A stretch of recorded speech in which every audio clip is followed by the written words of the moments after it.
Zee 24 तास एक पाऊल पुढे। पादचाऱ्यांसाठी म्हणून बांधलेल्या फुटपाथवर अतिक्रमण झाल्याचं चित्र सर्रासपणे नागपूरमध्ये दिसून येते।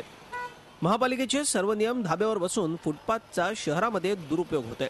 त्यातूनही वाट काढत नागरिकांनी फुटपाथवरून चालण्याचा प्रयत्न केला तर फुटपाथवरचे खड्डे आणि उघड्या गटारांमुळे चालणं कठीण झालंय।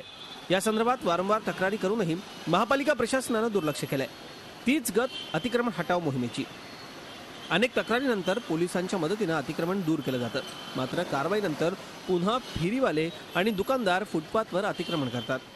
जे मेन रस्त्यावरून चालताना जे फुटपाथ सामान्य नागरिकांसाठी जे फुटपाथ बनवलेले आहे, फुटपाथवरून आता चालणं अशक्य झालेलं आहे। फुटपाथवर गड्डे पडलेले आहे आणि जे मेन होलचे झाकण आहे ते उघडे असल्यामुळे केव्हाही त्या ठिकाणी दुर्घटना होऊ शकते। या संदर्भात महापालिकेला विचारलं असता नेहमीच्याच पठडीतली उत्तरं पदाधिकाऱ्यांनी दिली। फुटपाथवर बऱ्याच प्रमाणात अतिक्रमण सुद्धा होत असतं आणि महानगरपालिका त्या झोनच्या अंतर्गत च्या अधिकाऱ्यांच्या मार्फत त्या फुटपाथवर झालेल्या अतिक्रमणांवर नियमित कारवाई करीत असते। नागरिकांना मुक्तपणे फुटपाथवरून चालण्यासाठी या समस्येवरती कायमस्वरूपी तोडगा काढण्याची मागणी होते। अखिलेश हळबे, झी मीडिया, नागपूर। झी 24 तास एक पाऊल पुढे।